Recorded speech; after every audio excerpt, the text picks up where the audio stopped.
Bonjour à toutes et à tous, merci de suivre un nouvel épisode de SOS Parole, ce podcast qui vous invite à apprendre des techniques de communication oratoire dans un seul objectif, celui d'intéresser les autres. Je souhaitais absolument dédier une capsule aux humoristes qui sont, comme les conférenciers par exemple, des maîtres de l'art oratoire. Y consacrer une capsule de 5 à 10 minutes en analysant avec humour, en toute modestie, un ou une humoriste tendance. Et aujourd'hui, j'ai choisi Paul Mirabel. Une de ses phrases mythiques, « Salam les Khoya », 3 mots et toute la salle éclate de rire, avant même que l'histoire ne commence. C'est ça le génie de Paul Mirabel, il transforme sa fragilité en super pouvoir, sa maladresse en arme de séduction comique, son manque de virilité supposée en ticket pour 23 millions de vues sur YouTube.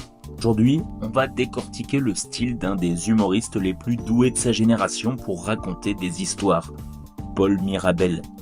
Parce que derrière les lunettes rondes, les longs cheveux blonds et le sourire timide, il y a une mécanique narrative redoutable et vous pouvez l'apprendre. Avant le lancement de l'épisode, je vous propose, si cela n'est pas déjà fait, de vous abonner à la chaîne sur votre plateforme d'écoute, d'éventuellement penser à mettre une note sur Spotify ou bien Apple Podcast et pourquoi pas un commentaire avec une question, j'y répondrai avec plaisir lors d'un prochain épisode. Allez, c'est parti. Rapide portrait, Paul Mirabel, 29 ans, 1m91, des lunettes rondes et une ascension fulgurante. En 2018, il gagne le Campus Comedy Tour, le concours de l'étudiant le plus drôle de France. En 2020, son sketch « Je me suis fait racketter » au Montreux Comedy Festival devient viral. 23 millions de vues, l'extrait le plus regardé de l'histoire du festival. Aujourd'hui, il remplit le Grand Rex, fait des tournées nationales et vient de remporter un Molière en 2025 pour son spectacle Par amour. Mais ce qui nous intéresse aujourd'hui, ce n'est pas son palmarès, c'est comment il raconte. Parce que Paul Mirabel ne fait pas que des blagues, il raconte des histoires. Et il le fait avec une technique narrative qu'on peut décortiquer, comprendre et reproduire. Alors, qu'est-ce qui fait que Paul Mirabel raconte si bien ? 3 techniques. On commence. Technique numéro 1, l'autodérision narrative. Mais attention, pas n'importe laquelle. Beaucoup d'humoristes font de l'autodérision. Je suis nul, je suis moche, personne ne m'aime. C'est facile et souvent c'est plat. Paul Mirabel, lui, ne dit pas juste « je suis fragile ». Il construit des histoires entières autour de sa fragilité. Il en fait le moteur de la narration. Prenez son sketch le plus connu, « Je me suis fait racketter ». L'histoire, c'est qu'il se fait voler son téléphone par des jeunes dans le RER. Mais ce n'est pas l'agression qui est drôle, c'est comment il la raconte. Il décrit son dialogue intérieur. Il me demande mon téléphone, je me dis « Paul, c'est le moment, c'est maintenant que tu deviens un homme, défends-toi ». Et qu'est-ce qu'il fait ? Il donne son téléphone, sans résistance, avec le sourire. Vous voyez la technique ? Il crée une attente.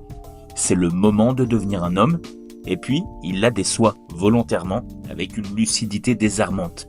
C'est ce qu'on appelle le gap narratif, l'écart entre ce que le héros devrait faire et ce qu'il fait vraiment. Tout ça accentué par son physique, évidemment. Ça marche parce que ça nous touche, on se reconnaît. Combien de fois on s'est dit « cette fois je vais être courageux » et on fait exactement l'inverse. Paul Mirabel transforme cette lâcheté universelle en récit, et ça devient mémorable. Autre exemple, dans son spectacle Zèbre, où il raconte comment il essaie de draguer une fille en boîte. Il décrit toute sa préparation mentale. Je vais y aller, je vais aller lui parler, je suis un homme, et puis, quand il arrive devant elle, il lui dit « Salut, tu danses ?» Elle répond non, et lui « Moi non plus ». Vous voyez, il transforme son échec en histoire structurée, avec un début, l'intention, un milieu, la tentative, et une fin, l'échec comique. La leçon, l'autodérision devient puissante quand elle structure le récit.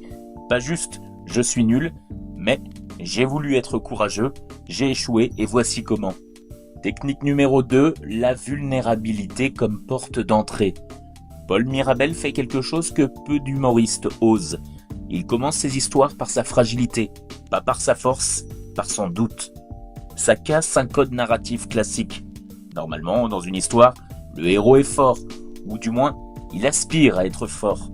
Luke Skywalker veut devenir Jedi, Rocky veut être champion. Paul Mirabel, lui, il dit d'emblée « J'ai 0% de masse musculaire et 0% de masse graisseuse. Scientifiquement, je n'existe pas. » Le tout avec une voix chevrotante. Il n'y a pas de promesse de transformation. Il n'y a que de l'acceptation. Et bizarrement, c'est ça qui nous accroche. Pourquoi ça marche ? Parce que la vulnérabilité crée de l'empathie instantanément.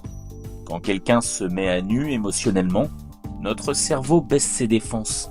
On se dit « Ok, cette personne est honnête, je peux lui faire confiance. » Dans son sketch sur le premier rendez-vous raté, il ne commence pas par un « j'avais un super plan ». Il commence par « je suis nul avec les filles, vraiment, je sais même pas comment on fait ». Et là, instantanément, tout le monde qui s'est déjà senti nul en séduction se sent moins seul. Il crée une connexion. Comparé avec un humoriste qui commencerait par « moi je suis un tueur avec les filles, mais un jour », c'est moins universel, moins touchant. Paul Mirabel, en assumant sa fragilité, nous invite dans son monde. Il dit « je suis comme vous, on est fragiles ensemble ».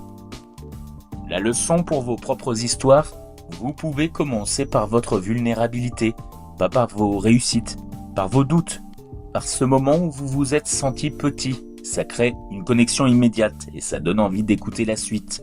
Et cela peut tout à fait marcher pour un discours également. Mais attention, vulnérabilité ne veut pas dire plainte. Paul Mirabel ne se plaint jamais. Il observe sa fragilité, avec distance, avec humour. C'est ça la différence.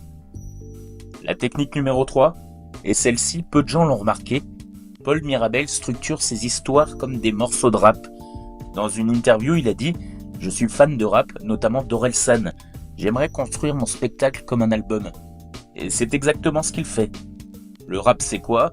C'est un rythme, des punchlines, des phrases courtes qui claquent et une structure couplet-refrain-couplet. Paul Mirabel applique cela à ses histoires. Écoutez comment il raconte. Phrases courtes, rythme soutenu et des chutes à intervalles réguliers. Exemple, je vais au supermarché, je vois une fille, je me dis vas-y, je m'approche, elle me regarde, je panique, je prends des carottes, je repars. 7 phrases, 7 actions, 7 mini-étapes, comme un flow de rap. Aucune phrase inutile, aucun mot en trop, tout avance. Comme je l'ai expliqué dans le dernier épisode, comparé avec quelqu'un qui raconterait « Alors j'étais au supermarché, tu vois, celui près de chez moi, enfin pas exactement celui-là, mais l'autre, bref, et là je vois une fille », on s'est déjà perdu. Avec Paul Mirabel, c'est direct. Et puis, il y a les punchlines, comme dans le rap, des phrases chocs qui marquent, comme « Scientifiquement, je n'existe pas »,« Moi non plus, je ne danse pas ». Ce sont des punchlines narratives, des moments où tout le récit converge vers une phrase qui fait mouche. La leçon, structurez vos histoires avec du rythme, des phrases courtes, puis d'autres plus longues, aucun mot inutile, et construisez vers des moments chocs, des phrases qui restent. C'est ce qui fait qu'on se souvient de Paul Mirabel, pas juste parce qu'il est drôle, pas par son physique uniquement, mais parce qu'on peut citer ses histoires. Paul Mirabel raconte des histoires inoubliables grâce à ses 3 techniques narratives. 1. L'autodérision narrative. Il ne dit pas « je suis nul », il construit des histoires où sa fragilité est le moteur du récit, attente déçue, gap narratif, lucidité désarmante. Technique numéro 2, la vulnérabilité comme porte d'entrée. Il commence par son doute, pas par sa force, et ça crée de l'empathie immédiate. On se reconnaît en lui. Technique 3, l'influence du rap, rythme et punchline. Phrase courte, rythme soutenu, punchline qui claque, comme un morceau de rap, chaque mot compte. Ce que vous pouvez en tirer, quand vous racontez une histoire, n'ayez pas peur de commencer par votre fragilité, c'est ce qui accroche. Construisez vos récits comme des chansons, rythme, répétition, chute. Et surtout, l'échec fait des meilleures histoires que la réussite. Paul Mirabel ne raconte jamais ses victoires, il raconte ses ratages, et c'est pour ça qu'on l'adore. On n'a pas besoin d'être fort pour raconter une histoire puissante, on a juste besoin d'être vrai. Ces histoires marchent parce qu'elles sont humaines, fragiles, imparfaites, comme nous. Je suis Loris, c'était SOS Parole. Si cet épisode vous a plu, abonnez-vous. La prochaine fois, on parlera d'une autre star du storytelling, mais dans un registre différent. Et rappelez-vous, votre fragilité n'est pas un défaut, c'est une porte d'entrée vers votre public. À très vite.